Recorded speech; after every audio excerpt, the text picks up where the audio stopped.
Programme میں ایک بار پھر خوش آمدید ناظرین۔ اس آخری سیگمنٹ میں پاکستان میں بڑھتی ہوئی آبادی جو کہ ایک سنگین چیلنج کے طور پر سامنے آ رہی ہے، اس پر ہم گفتگو کریں گے، جس پر پارلیمنٹ کے اندر قانون سازی سے لے کر کئی مرتبہ گفتگو بھی ہوتی رہی ہے، قراردادیں بھی جو ہیں وہ سامنے آتی رہی ہیں، بلز بھی سامنے آتے رہے ہیں، لیکن ابھی بھی یہ چیلنج جو ہے وہ موجود ہے۔ کیا اقدامات ہونے چاہیے؟ ڈاکٹر زیب صاحبہ ہمارے ساتھ ہیں، ان سے گفتگو کریں گے۔ ڈاکٹر صاحبہ بہت شکریہ وقت نکالنے کا۔ سب سے پہلے تو یہ ایسا ایک موضوع ہے جس پر کئی مرتبہ گفتگو ہوئی ہے، وہی سوالات ہیں جن پر ہمیشہ ہم بات کرتے ہیں۔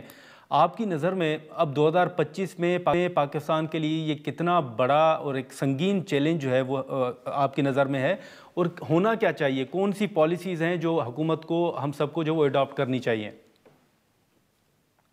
دیکھیں، جو ہمارے بہت سارے ڈیولپمنٹ پارٹنرز ہیں، بلکہ یو این ایجنسیز ہیں، وہ کہا یہ جاتا ہے کہ آپ کو پتہ ہے کہ ہمارے نوجوانوں کی جو آبادی ہے وہ تقریباً آدھے سے زیادہ، more than 65% is youth۔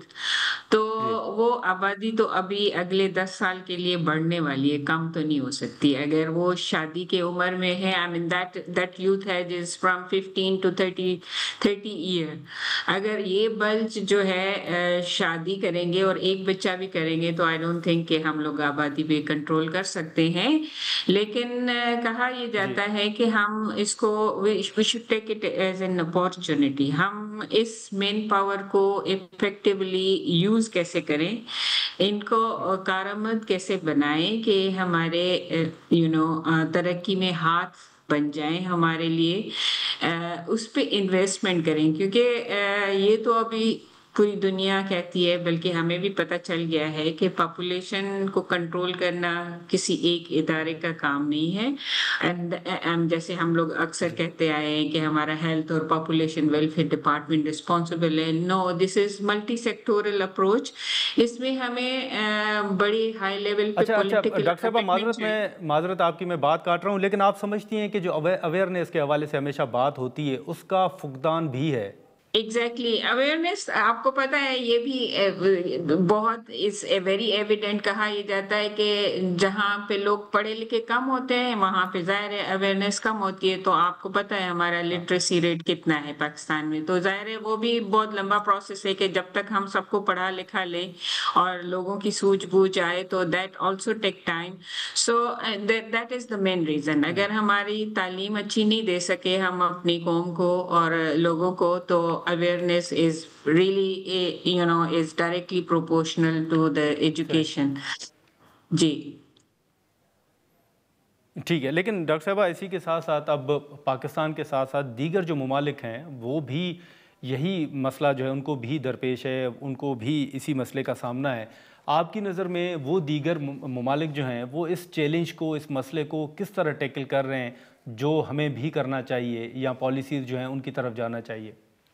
بنگلہ دیش، آپ کو پتہ ہے بنگلہ دیش ہمارا سب سے قریبی ملک، ویسے تو بہت سارے پڑوسی ملک ہیں لیکن بنگلہ دیش is one of the very near neighbour جس کو کہنا چاہیے۔ لیکن آپ کو پتہ ہے وہاں پہ بھی انہوں نے جو اس پاپولیشن کے ایشو کو جو کنٹرول کیا ہے از آلویز ملٹی سیکٹورل۔ ان کی جب میٹنگ ہوتی ہے نا وہ کبھی بھی ایک ڈپارٹمنٹ کی نہیں ہوتی۔ آئی مین آپ کو پتہ ہے کہ اپ ٹیک بھی ڈائریکٹلی لنکڈ ہوتا ہے with education and social empowerment اور اکانومی کے ساتھ۔ جو اچھے کھاتے پیتے پڑھے لکھے لوگ ہیں یا کھاتے پیتے لوگ ہیں، I mean they focus more on quality of life. ان کی اڈاپشن بھی زیادہ ہے، اپ ٹیک بھی زیادہ ہے فیملی پلاننگ کے حوالے سے۔